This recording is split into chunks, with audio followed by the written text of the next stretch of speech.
इधर आगे आ जाओ, पीछे वाले।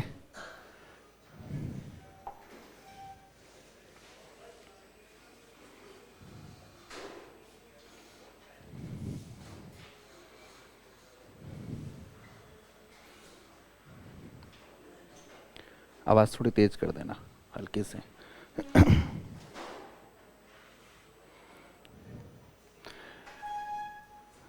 बाहर हैं क्या अभी भी कुछ स्टूडेंट?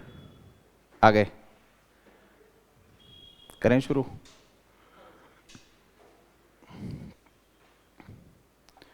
अच्छा, आप में से कितने स्टूडेंट ऐसे हैं जो स्कूल लेक्चर के लिए हैं? नीचे करिए। जो सेकंड ग्रेड के लिए हैं?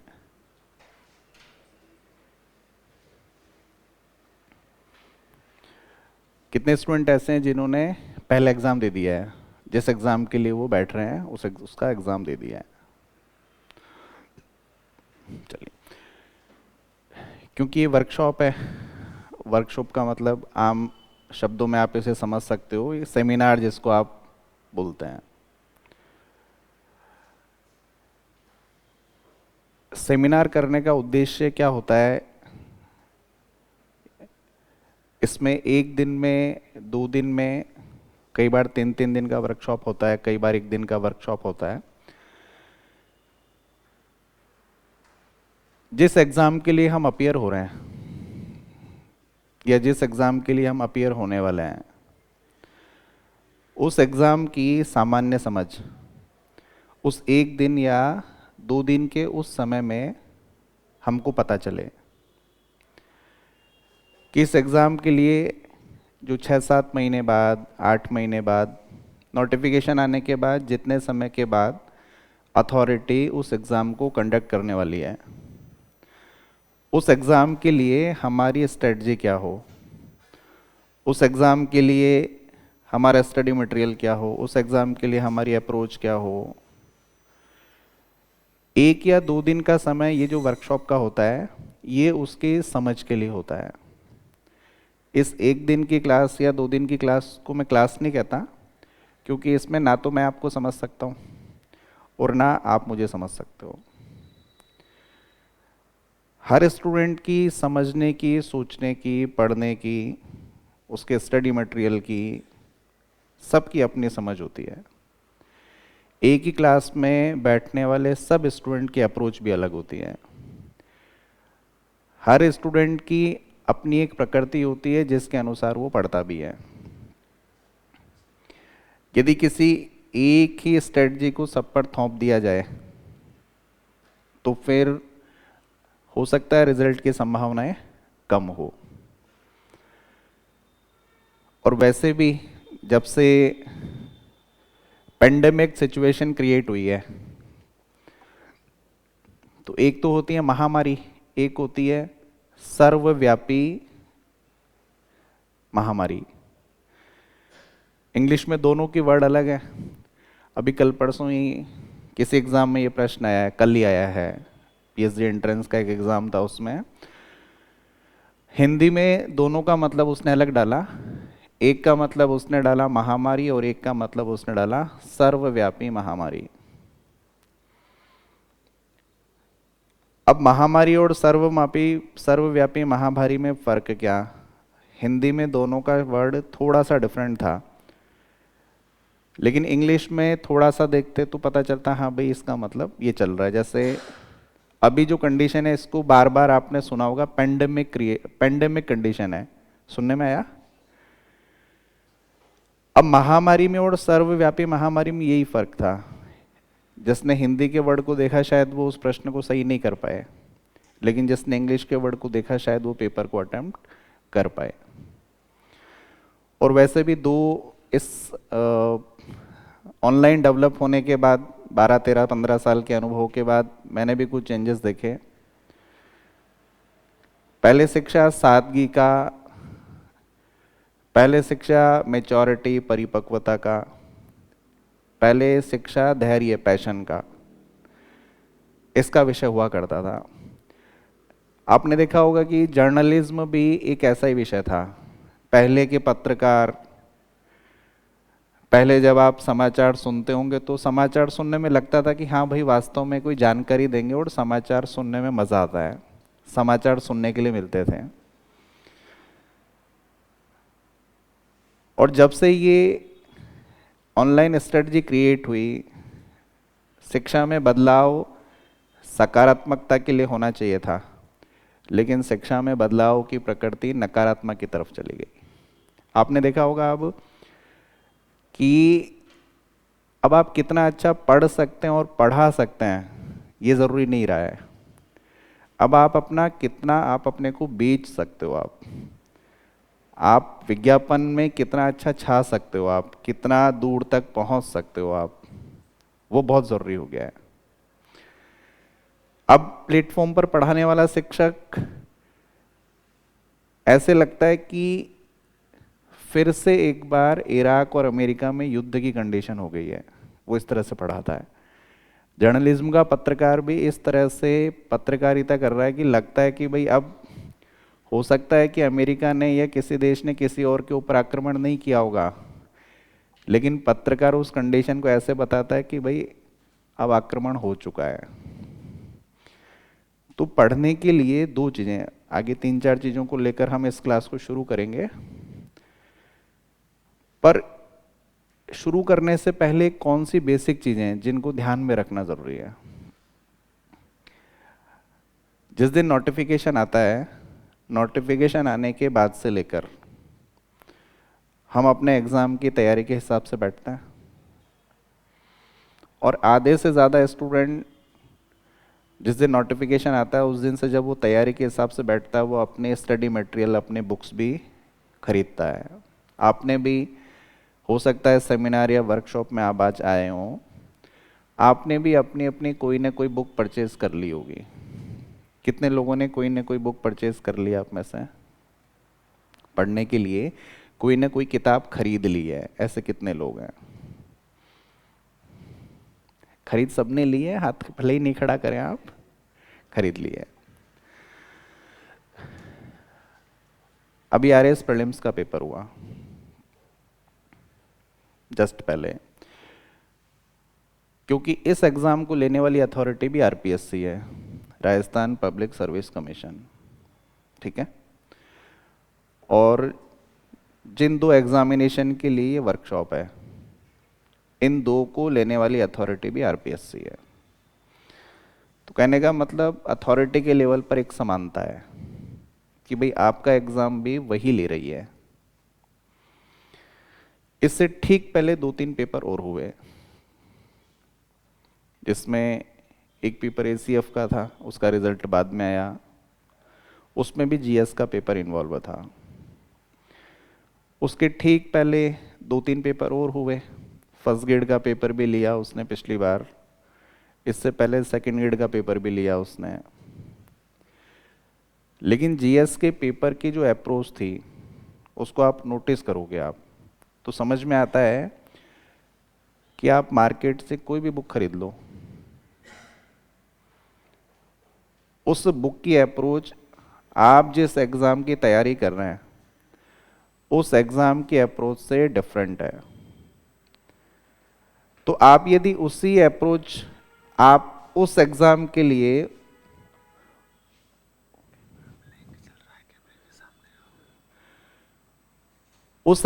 लिए जब आप प्रिपेयर कर रहे हैं,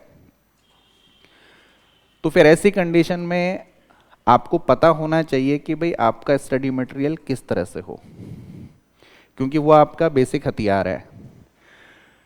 आप किसी भी एग्ज़ाम के लिए पढ़कर जाइए, बहुत अच्छा पढ़कर जाइए, आपने बहुत अच्छी मोटी मोटी किताबें खरीदी होंगी, आपने सारा पढ़ा भी होगा, बहुत अच्छा याद भी किया होगा, लेकिन उस एग्ज़ामिनेशन में उस बुक से आपको कितना मिला, और मिला तो वो कितना ऑथेंटिक था। जैसे 2-3 एग्जाम्पल्स मैं आपको भी बताता हूँ। आरपीएससी ने एक प्रश्न पूछा कि भाई हमारे यहाँ पर राज्यपाल का पद, या राज्यपाल ने कब, आरपीएससी प्रीलिम्स का पेपर था उसमें, कि राज्यपाल ने, पहले जो राज्यपाल थे उन्होंने कब पद ग्रहण किया। आप किसी भी बुक में जाकर देखेंगे उसका उत्तर आपको यही मिलेगा कि भाई राजस्थान का एकीकरण कंप्लीट हो गया 1 नवंबर 1956 को। और जिस दिन 1 नवंबर 1956 को राजस्थान का एकीकरण हुआ, राज प्रमुख का पद जो था वो बदल गया किस में, आपके राज्यपाल में। तो राज्यपाल कब से आ गया, 1 नवंबर 1956 से। ये सब किताबों में है।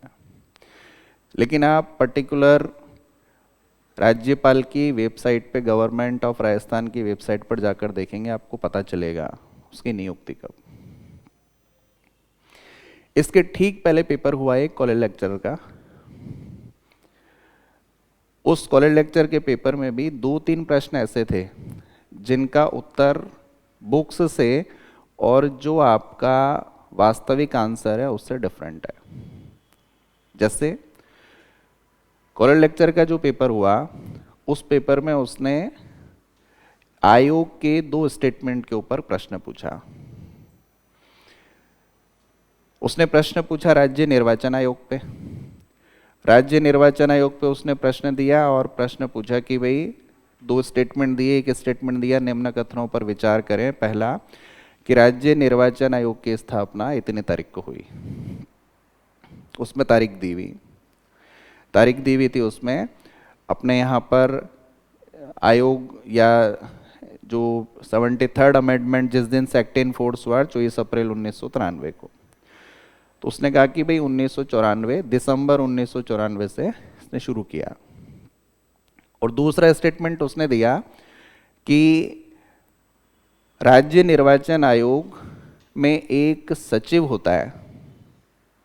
राज्य निर्वाचन आयोग में एक सचिव होता है जो एक IAS अधिकारी होता है। ये 2 स्टेटमेंट दिए और 2 स्टेटमेंट देने के बाद उसने ये पेपर पर, अब ये अलग अलग बुक्स में अलग अलग दिया हुआ कि भाई राज्य निर्वाचन आयोग ने कब काम किया, राज्य निर्वाचन आयोग की स्थापना कब।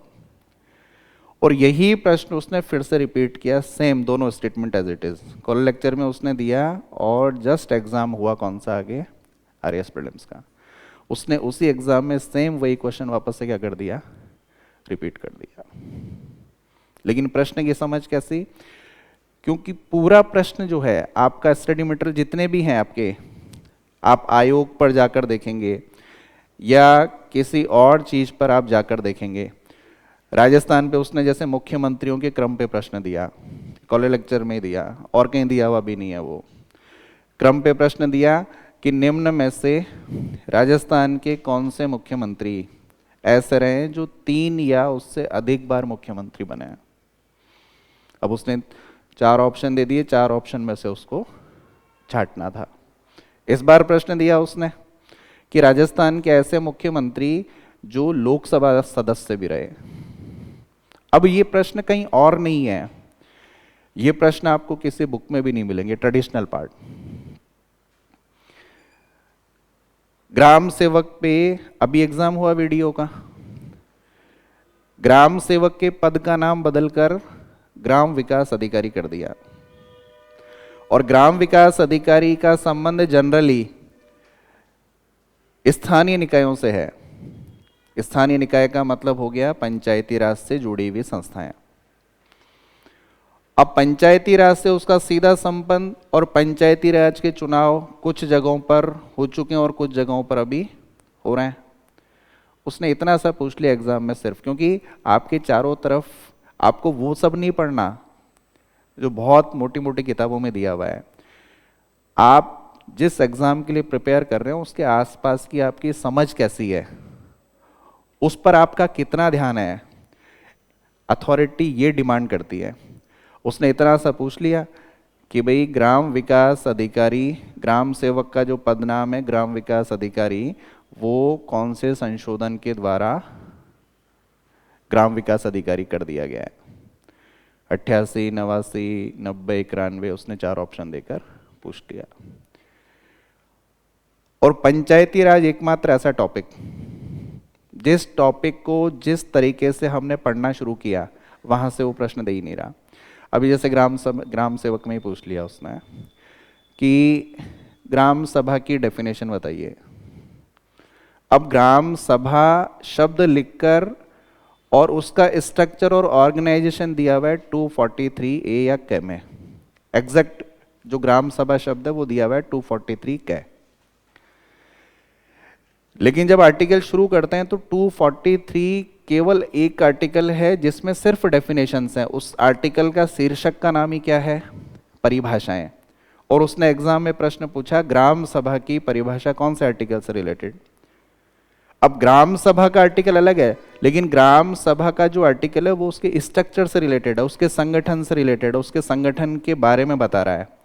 डेफिनेशन के बारे में जो आर्टिकल बता रहा था वो था 243 केवल। अब उस पर सामान्य समझ थी कि भाई उसने परिभाषा पूछी तो परिभाषा का आर्टिकल। अभी पिछले दोनों तीनों एग्जाम हुए, सब इंस्पेक्टर का एग्जाम हुआ, पंचायती राज के जो क्वेश्चन आए वो क्वेश्चन किसी बुक से नहीं, उसने सीधे एक्ट से प्रश्न उठाया।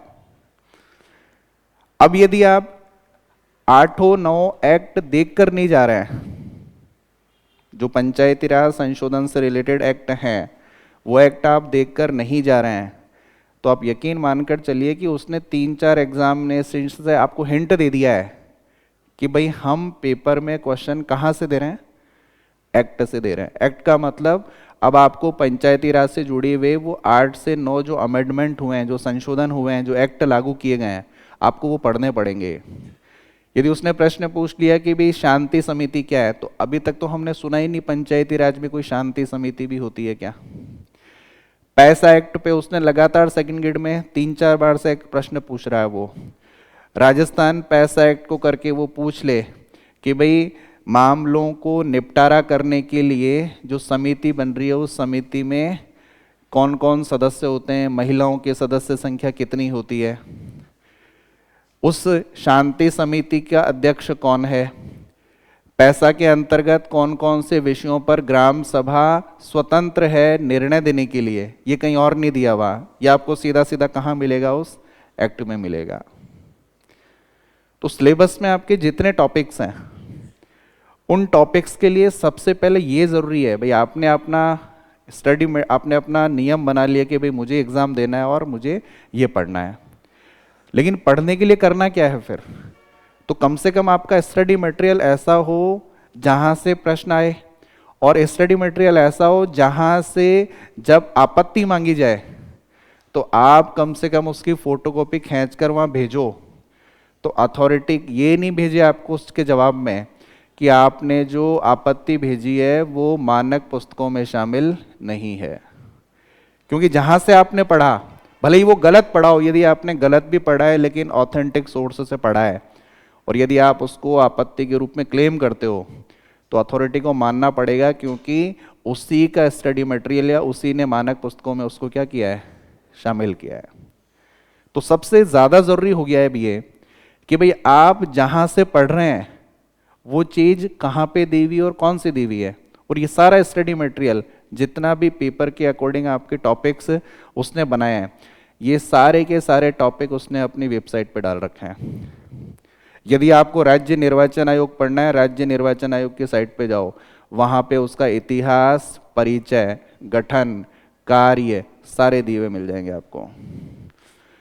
यदि आपको आरपीएससी पढ़ना है तो आरपीएससी का इतिहास क्या है, कौन से कमीशन से स्थापना हुई, कब से हुई, और ये कहीं और मिलेगा भी नहीं आपको।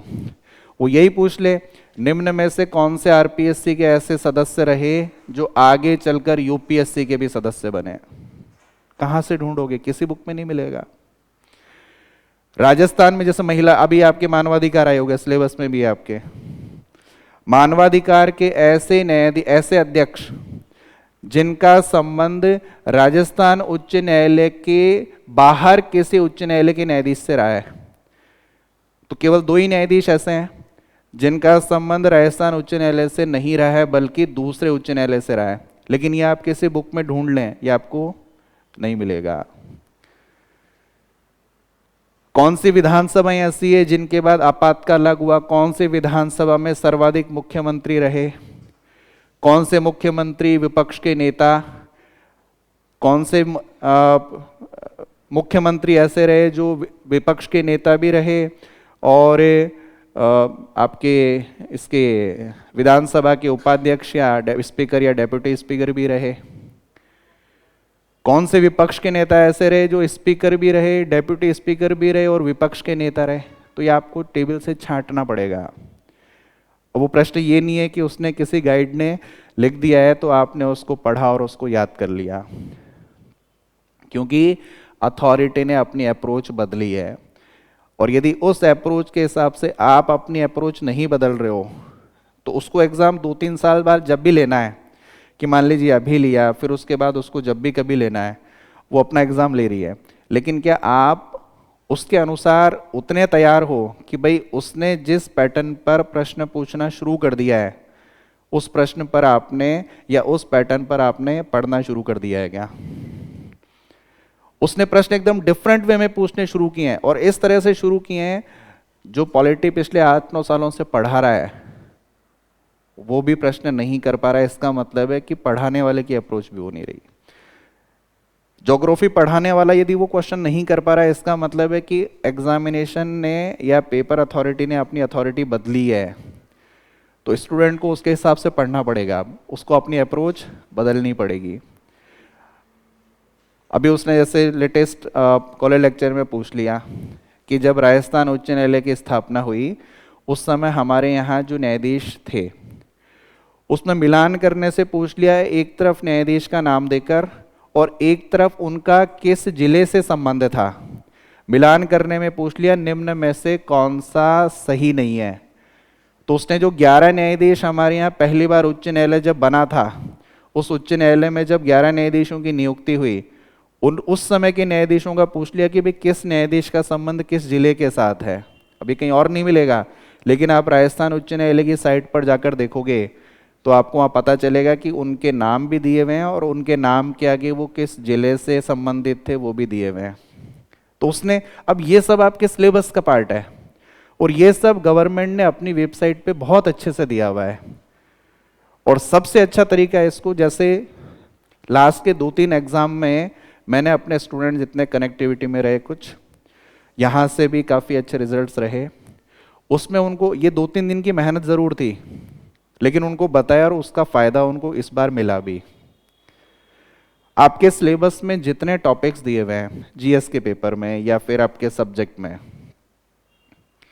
आप सेकंड ग्रेड के लिए बैठ रहे हैं, फिर भी मैं ये मानकर चलता हूँ कि भाई जीएस का मतलब 10वीं तक नहीं 12वीं तक, जनरली 10वीं तक की लेते हैं क्योंकि 10वीं के बाद पेपर ऑप्ट करते हैं हम, तो वो स्पेशल स्टडी की तरफ अप्रोच करता है। लेकिन फिर भी हम ये समझकर चलते हैं कि भाई वो टॉपिक रिलेटेड है तो हो सकता है 12वीं क्लास तक का स्टैंडर्ड टच करे वो। यदि आप 6ठी से लेकर और 12वीं क्लास तक के राजस्थान बोर्ड की बुक्स को देखेंगे, आप अपने सिलेबस के टॉपिक्स को देखेंगे, आपके सारे टॉपिक्स दिए हुए हैं। आपको करना सिर्फ इतना सा है, 2-3 दिन की मेहनत ज़रूर है ये, आप अपने इंडेक्स बनाइए कि भाई ये आपके सिलेबस के टॉपिक्स हैं 6ठी से लेकर 12वीं तक के। अब इसका रिजल्ट देखना कितना, जिस दिन आप एग्जाम देंगे उस दिन इसका फ़ायदा मिलेगा आपको, उस दिन आप मिलाकर देखना कि आपने जो किया बाकी स्टूडेंट से वो कितना बेनिफिशियरी रहा है। 6ठी से लेकर 12वीं तक की आप सारी बुक्स इकट्ठी करिए, आप अपने सिलेबस को देखिए कौन सा टॉपिक वहाँ दिया हुआ है। जैसे मान लीजिए कि जैन धर्म आपके किसी सब्जेक्ट का टॉपिक है, चाहे वो फर्स्ट पेपर का हो चाहे वो आपके सब्जेक्ट का रहा हो। 6ठी से लेकर 12वीं क्लास तक जैन धर्म जहाँ जहाँ दिया हुआ है, मान लीजिए 6th में नहीं दिया हुआ, 7th में नहीं दिया, 8th में दिया उसने, 8th क्लास में उस जैन धर्म के टॉपिक को निकाल लीजिए आप, वो चैप्टर निकाल लिया।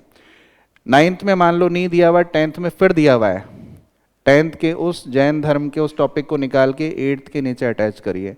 मान लीजिए 11th में नहीं दिया हुआ है, 12th में फिर दिया हुआ है, 12th को निकाल कर फिर आप उसके अटैच कर लिए, आपका जैन धर्म का एक बंच बनकर तैयार हो गया। ऐसे जितने भी टॉपिक हैं 80-90% टॉपिक आपके सीधे सीधे मिलेंगे, आपने वो बंच बना लिए, बंच बनाकर रख दिए। जिस भी क्लास में उसका टॉपिक आया उसको निकाल कर जो सीक्वेंस था उसका, उस सीक्वेंस में आपने बंच बना के रख दिया। अब आपके पास स्टडी मटेरियल वो है जिस स्टडी मटेरियल के लिए आपको क्लास में पढ़ाना है, जिसके लिए आप एग्जाम दे रहे हैं। कम से कम अथॉरिटी आपसे ये तो डिमांड करती है कि आप जिस क्लास को पढ़ाएं कम से कम उस क्लास को पढ़ाने तक का पार्ट आपको याद तो रहे, आपको पता तो रहे कि जिस क्लास को आप पढ़ाने जा रहे हो उस क्लास में क्या क्या है और आपको क्या क्या पढ़ाना है। आप पिछले सारे पेपर्स देख लीजिए, चाहे वो रीट का पेपर रहा हो लास्ट ईयर का, चाहे उससे पहले का रहा हो, चाहे वो फर्स्ट ग्रेड का रहा हो, और चाहे वो आपके सेकेंड ग्रेड का पेपर रहा हो, आपके इनमें से बाहर कुछ नहीं था। 90% क्वेश्चन ऐसे थे जो सीधे सीधे यहाँ से थे, और 10 to 15% क्वेश्चन ऐसे थे जो इन टॉपिक से रिलेटेड थे, लेकिन करंट अफेयर्स का पार्ट था, इसलिए वो क्वेश्चन बनकर पेपर में आए। तो करंट अफेयर्स और इतना जिसने किया उसकी रेंज में रही है। जैसे कुछ एग्जाम्पल्स मैं बताता हूँ, उसने एग्जामिनेशन में क्वेश्चन पूछा और किस तरह से, अब क्योंकि हम यदि वर्कशॉप में भी बैठे हैं हम, तो कम से कम जिस दिन जिस क्लास में बैठे उस दिन हम कुछ सीख कर जाएं। जैसे मान लीजिए उसने एक प्रश्न पूछा फर्स्ट ग्रेड में ही,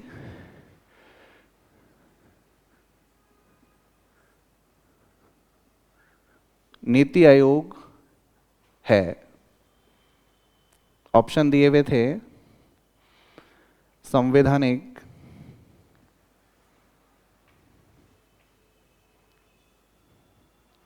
गैर संवैधानिक,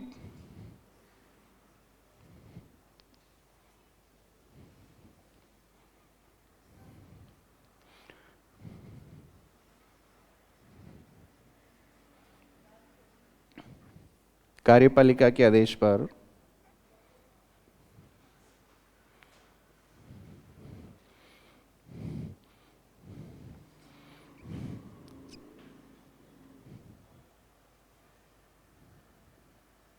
या संविधानोत्तर। फर्स्ट है कॉन्स्टिट्यूशनल, सेकंड है extra constitutional, non constitutional, third है एग्जीक्यूटिव रेजोल्यूशन, और फोर्थ है आपके एक्स्ट्रा कॉन्स्टिट्यूशनल। अब प्रश्न दिया हुआ है नीति आयोग है, सिलेबस में भी है आपके नीति आयोग। तो नीति आयोग कैसी संस्था है ये?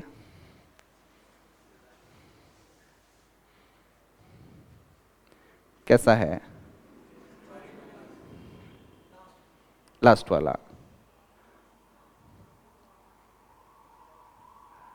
तो अभी तो चलो भाई हमारा कुछ पढ़ा हुआ नहीं है, ये जिनका पढ़ा हुआ था, क्योंकि एग्जाम में प्रश्न तब आया जब एग्जाम देने गए, और एग्जाम देने गए तो जाहिर सी बात है तैयारी करके गए थे, उस समय तक पढ़ चुके थे। ये प्रश्न गलत तब हुआ जब सब पढ़ कर गए, और पढ़कर गए उसके बाद गलत क्यों हुआ? क्योंकि अप्रोच उस एग्जाम के हिसाब की नहीं। अब नीति आयोग है, इसका कॉन्स्टिट्यूशन में कहीं पर भी उल्लेख नहीं है। कहां पर उल्लेख नहीं है? अब कैसे होता है, क्या होता है, ये तो जब हमारा कोर्स आगे चलेगा उस समय हम पढ़ेंगे। इसका संविधान में कहीं उल्लेख नहीं। देखो जो सो रहे हो ध्यान रखो, थोड़ा हो सकता है दोबारा नहीं मिले। संविधान में कहीं पर भी उल्लेख नहीं है, तो उसे हम बोलते हैं या तो गैर संवैधानिक, या तो क्या बोलेंगे, और इसी का दूसरा नाम है गैर संवैधानिक का ही संविधानेतर।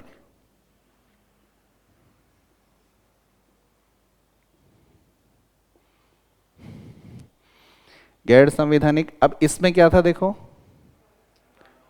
ये संविधानोत्तर है, संविधानेतर नहीं है, ठीक है ना, एक मात्रा बदली मतलब बदल गया। अब जो संविधान में नहीं है वो या तो क्या है और या फिर क्या है,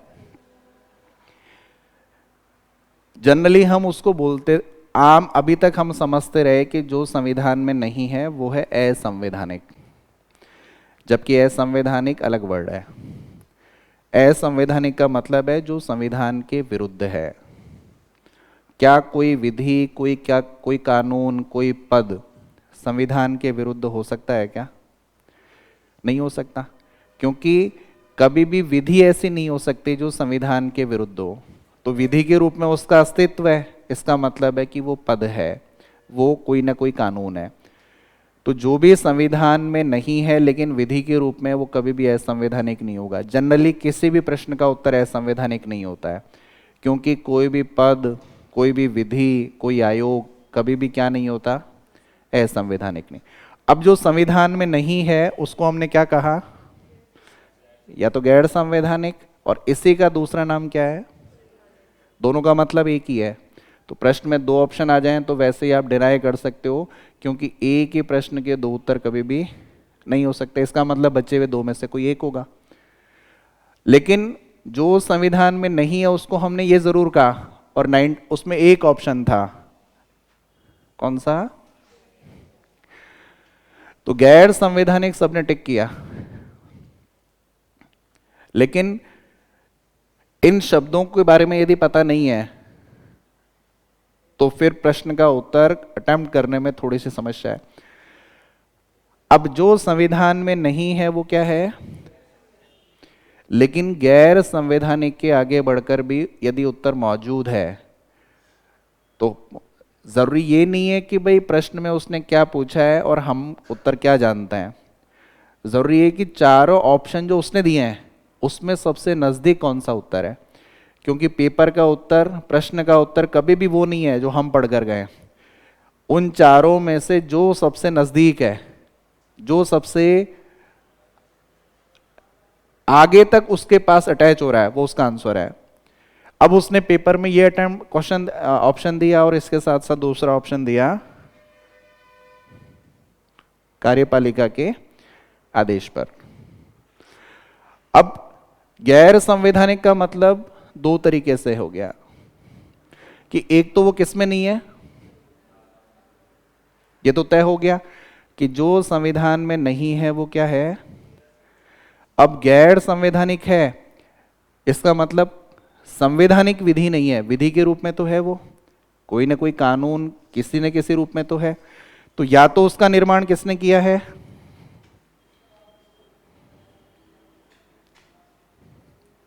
या तो उसका निर्माण किसने किया, संसद ने, और या फिर उसका निर्माण किया किसने,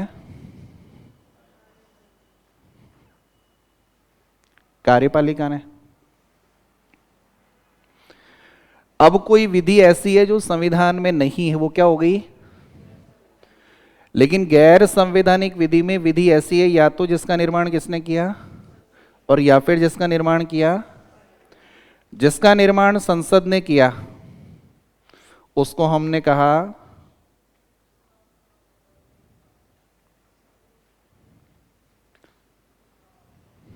क्या कहा। तो पेपर में प्रश्न आता है,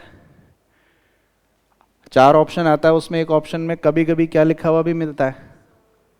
तो सांविधिक का मतलब क्या हुआ, ऐसी विधि जिसका निर्माण किसने किया है लेकिन कहां पे जगह नहीं है। तो जो सांविधिक है वो निश्चित रूप से क्या है, गैर संवैधानिक है। लेकिन गैर संवैधानिक के आगे भी इसका उत्तर मौजूद है, या तो किस रूप में, सांविधिक के रूप में, और या फिर किस रूप में, जिसका निर्माण कार्यपालिका ने किया वो किसके द्वारा निर्मित,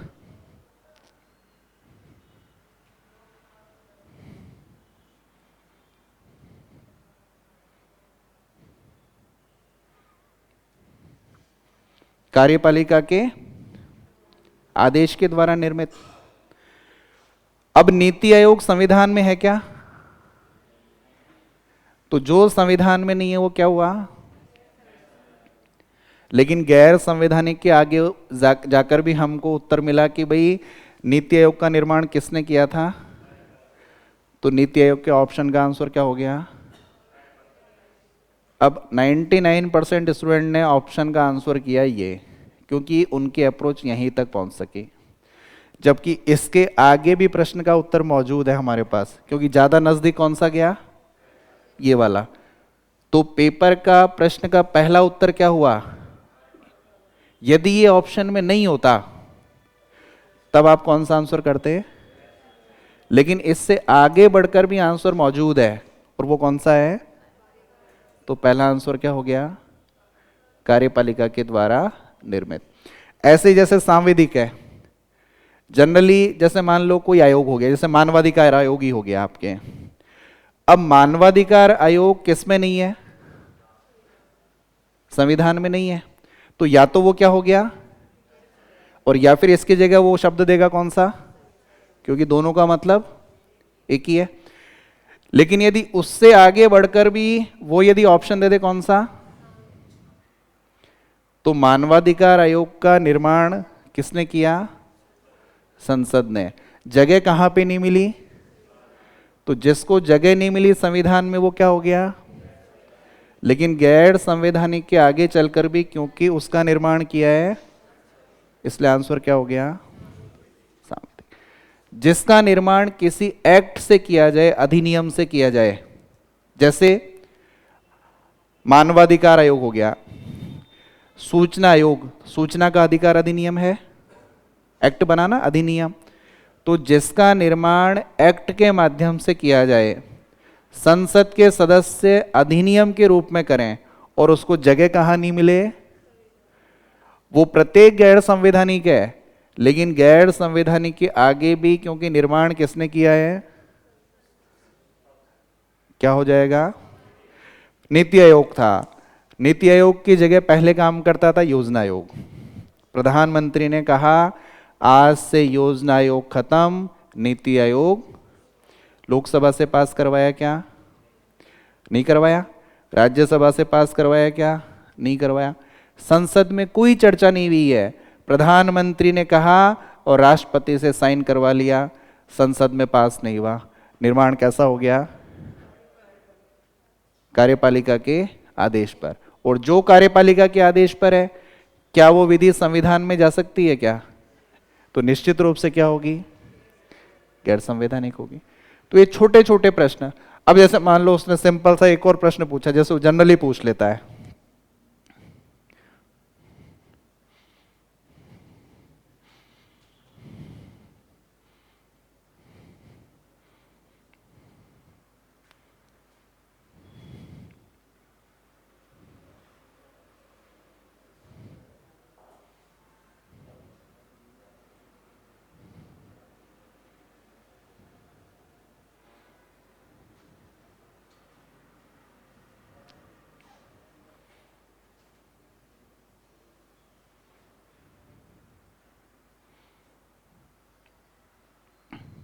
लोकसभा अध्यक्ष क्या होगा इनमें से?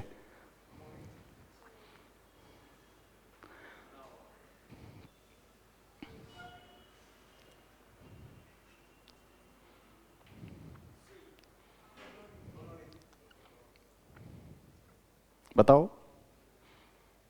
ये सब शब्द सुने हुए हैं हमारे, लेकिन इन शब्दों के बारे में जानकारी नहीं है, तो प्रश्न का उत्तर करने में, और एक आध प्रश्न हमेशा पेपर में आता है, वो यही पूछ ले, जैसे चलो साधारण सा पूछ ले, जिला कलेक्टर होता है,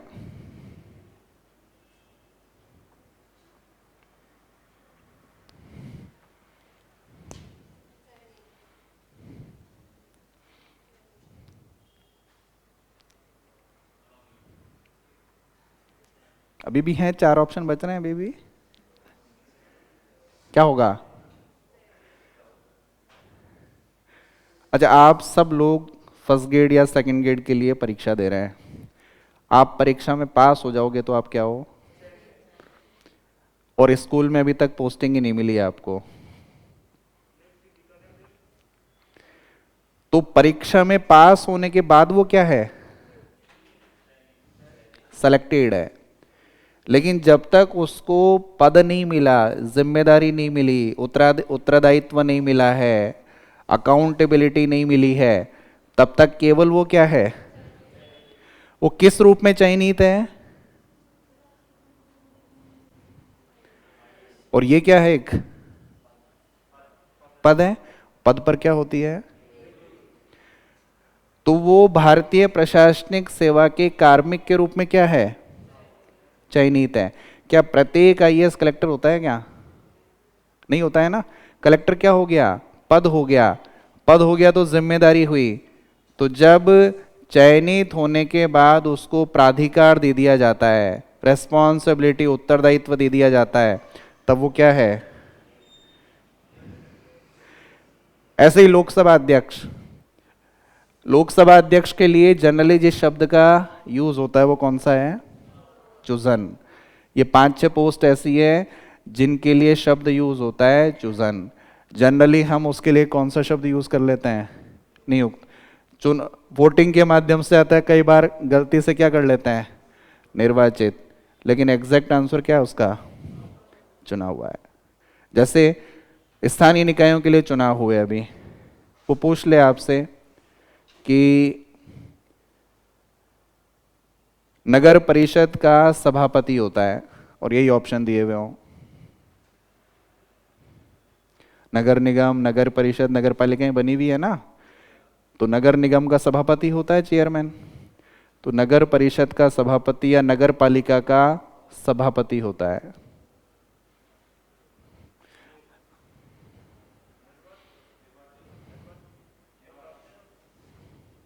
बताओ, आमजन तो नहीं चुनती है, सदस्य अपने में से किसी एक को क्या चुनता है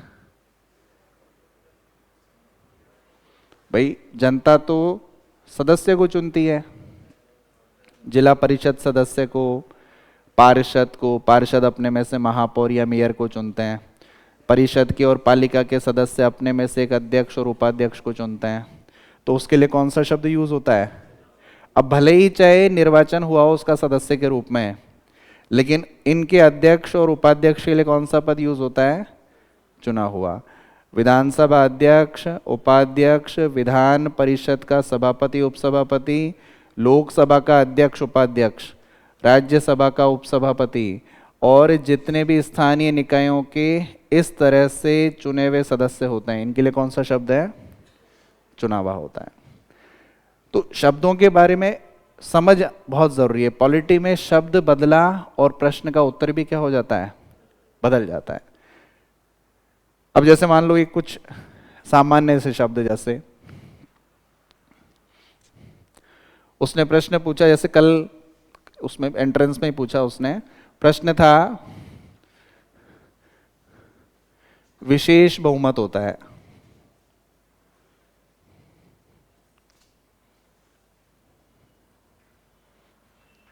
क्या होता है विशेष बहुमत?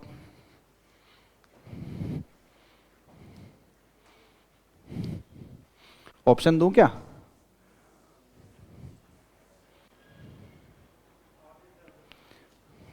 ऑप्शन दे देता हूं, है ना?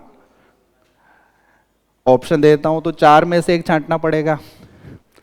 ऑप्शन नहीं दूंगा तो फिर 20-25 आंसर आएंगे, है ना?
कौन सा होगा?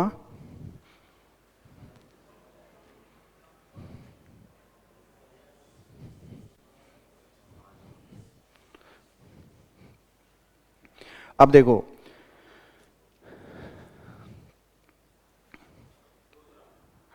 सुन लो, पेपर में ऑप्शन छांटने से पहले यदि आप कोई भी आंसर कर रहे हैं तो उस आंसर के पीछे आपका अपना एक तर्क होना चाहिए, लॉजिक होना चाहिए। यदि लॉजिक नहीं है, इसका मतलब है कि आप प्रश्न का उत्तर तुक्के में दे रहे हैं। क्या कर रहे हैं? और परीक्षाएं कभी भी तुक्के से पास। पेपर में जो ऑप्शन दिए हुए हैं उन ऑप्शन में नजदीक के ऑप्शन तक पहुंचना, इसको कहा जाता है इंटेलिजेंट गेस। आप चार में से आपको ये नहीं पता कि भाई ये इसका उत्तर है, तो फिर ऐसी कंडीशन में आप पेपर में प्रश्न का उत्तर छांटी कि भाई ये तो इसका उत्तर नहीं है। तो मान लीजिए चार में से आपने दो ऑप्शन एलिगेट करे कि भाई ये पेपर में प्रश्न का उत्तर नहीं है, आपको ये नहीं पता कि आंसर क्या है, लेकिन आपको ये पता है कि भाई ये इसके उत्तर नहीं है, तो दो एलिगेट करे आपने। अब कितने बच गए? तो पहले आप चार पे रिस्क ले रहे थे, अब आप कितने पे ले रहे हैं? तो कम से कम पेपर में अटेम्प्ट या सही होने की संभावना 0 से कितने प्रतिशत पर पहुंच गई? 50% पे पहुंच गई।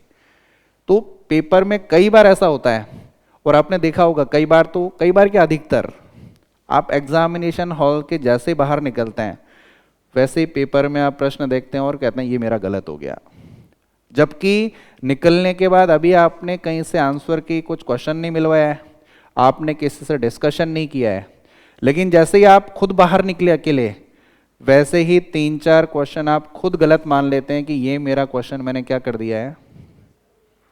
तो ये 3-4 क्वेश्चन आपकी सिली मिस्टेक्स होती हैं। कई बार पेपर में आपने देखा होगा जैसे बाहर निकलते वैसे, अरे भाई इसमें तो नहीं पूछा था और मैंने तो प्रश्न का उत्तर किसमें कर दिया है, में कर दिया। और ये जो 5-6 क्वेश्चन की सिली मिस्टेक्स होती है, ये आपको एग्जामिनेशन से क्या करती है। इसलिए पेपर में बैठने से पहले आप हमेशा याद रखिए इसको, चाहे कोई बताता हो चाहे नहीं बताता हो, यदि पेपर में बैठने से पहले कम से कम 50 पेपर आपने उसी माहौल में, उसी समय सीमा में, उसी टेम्परामेंट के साथ नहीं दिया है, तो आप ये मानकर चलिए कि आप उस परीक्षा में दे जरूर रहे हैं उस परीक्षा को, लेकिन परीक्षा में पास होने की प्रायिकता तुलनात्मक रूप से जब आप ये सब करके जाते उससे निश्चित रूप से कम होगी। पेपर का जिस समय है, हर चीजें बहुत साइंटिफिक मेथड के साथ जुड़ी हुई है। मान लीजिए पेपर का समय आपका 10 से लेकर और 12 तक का है, और आपने अपने जीवन में 10 से लेकर 12 तक का क्रम बना रखा है सोने का। 3 महीने 4 महीने बाद एग्जाम है, 10 से 12 सो रहे हैं, बाकी समय में आप पढ़ रहे होंगे।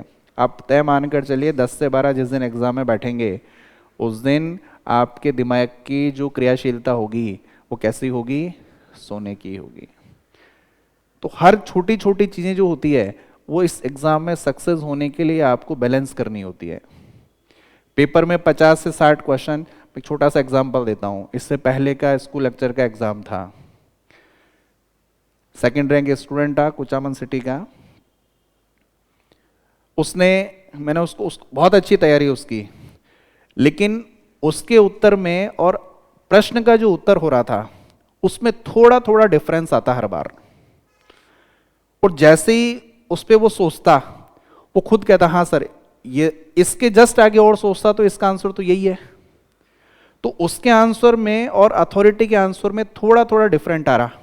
और आपके साथ भी यही होता है, जब आप किसी प्रश्न को अटेम्प्ट करते हैं और आप अपने उत्तर को देखते हैं और अथॉरिटी के उत्तर को देखते हैं, और जैसे ही थोड़ा सा और सोचते हैं पता चलता है हाँ इसके बाद तो उत्तर यही आता। लेकिन आपने अपनी समझ, अथॉरिटी की समझ या उस प्रश्न के वास्तविक उत्तर की समझ तक डेवलप करने के लिए कभी टेस्ट नहीं दिए, ताकि आप अपनी कमी पहचान सकें कि भाई आप क्यों उस उत्तर तक नहीं पहुंच रहे हो। इसलिए इतने सारे टेस्ट होते हैं। आप टेस्ट दोगे आपको पता चलेगा कि मैं कमी कहां कर रहा हूं, मैं गलतियां कहां कर रहा हूं, ओएमआर शीट को कैसे भर रहा हूं, मैं सोच रहा हूं उसके बाद अटेम्प्ट कर रहा हूं।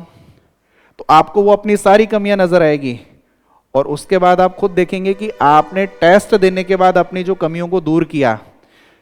यदि आप पहली बार ही एग्जाम हॉल में पेपर अटेम्प्ट करते तो निश्चित रूप से उसके तुलना में आप ज्यादा प्रश्न गलत करते जो आपने प्रैक्टिस करने के बाद किए हैं। तो छोटी छोटी अब जैसे मान लीजिए प्रश्न है ये कि भाई विशेष बहुमत होता है। अब आम बोलचाल में हम खूब यूज करते हैं 3-4 बहुमत। जैसे साधारण बहुमत क्या है? विशेष बहुमत क्या है? पूर्ण बहुमत क्या है? प्रभावी बहुमत क्या है?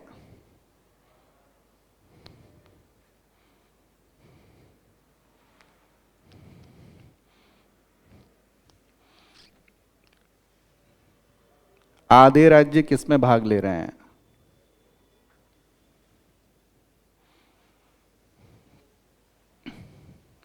तो जब ये प्रश्न पूछा है तो पता होना चाहिए भाई एग्जैक्ट।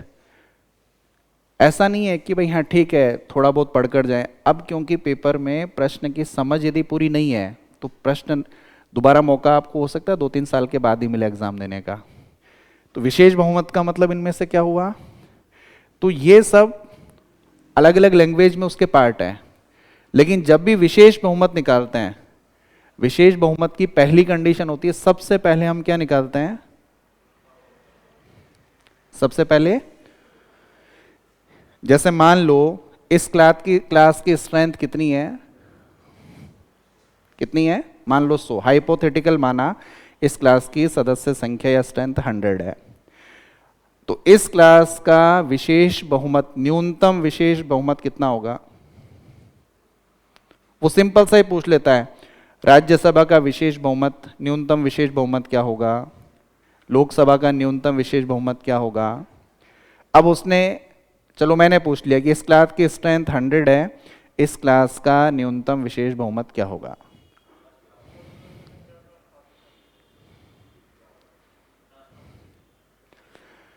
अब ये विशेष बहुमत निकालने के लिए सबसे पहले क्लास की स्ट्रेंथ कितनी है? वोटिंग करने के लिए कम से कम कितना उपस्थित हो? तो कुल का बहुमत, यानी यदि 49 उपस्थित हैं तो उस विषय के ऊपर मतदान भी नहीं हो सकता। मतदान होने के लिए न्यूनतम कितना उपस्थित होना जरूरी है? 51 उपस्थित होना जरूरी है। और 51 के बाद जब उपस्थित हो और सब वोट डालें सही सही, सबका वैलिड वोट हो, तो इस 51 का 2/3 कितना होगा?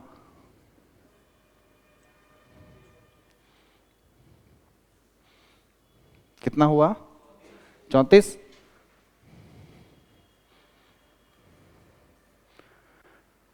तो इस क्लास का विशेष बहुमत कितना हो गया? तो डेफिनेशन में कैसे कन्वर्ट किया? विशेष बहुमत निकालने के लिए सबसे पहले किसकी जरूरत होती है?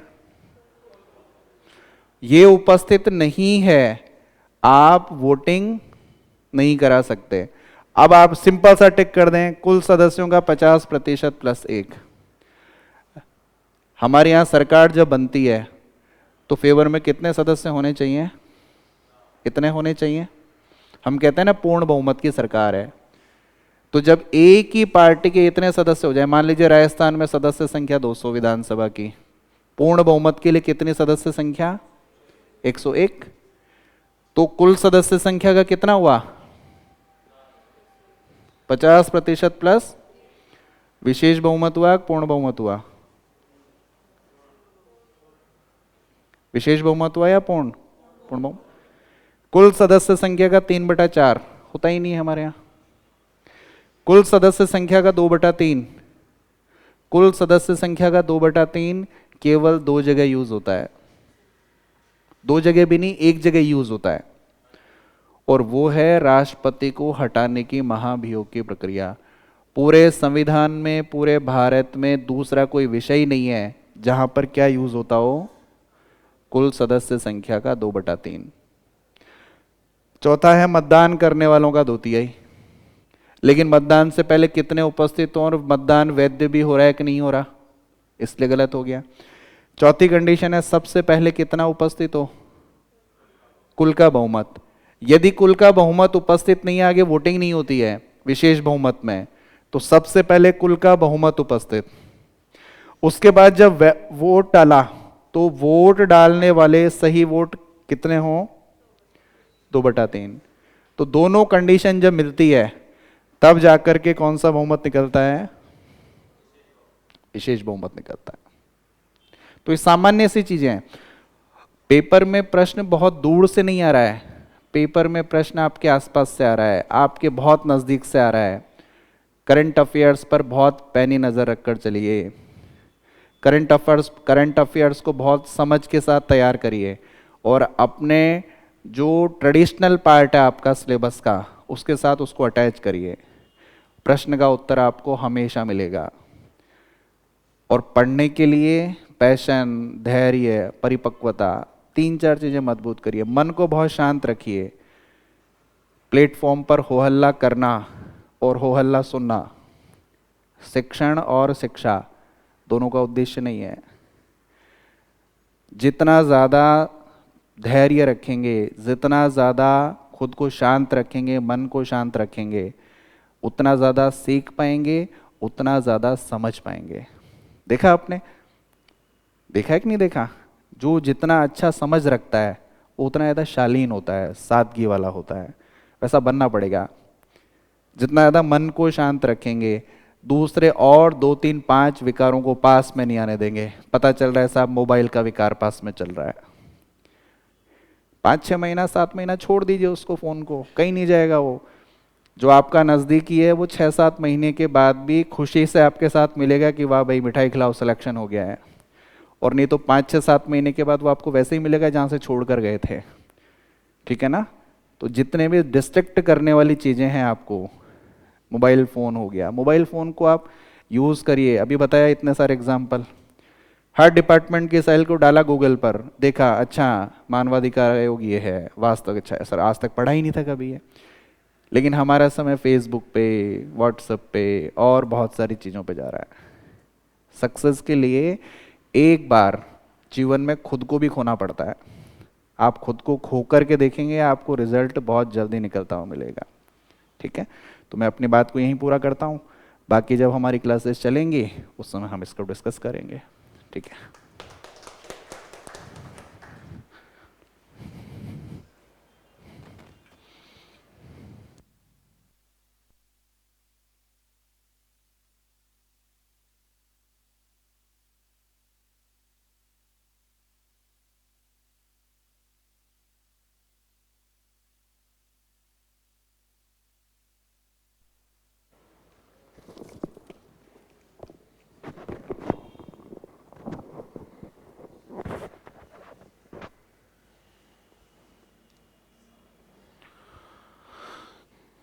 गुड मॉर्निंग भाई। वैसे आफ्टरनून हो गया ना, लेकिन अपन सुबह से पहली बार मिले तो क्या होना चाहिए? गुड मॉर्निंग ही होना चाहिए। मैं कुछ नहीं पढ़ाऊँ, ऐसे तनाव में आ रहे हो, मुझे पता है आपको भूख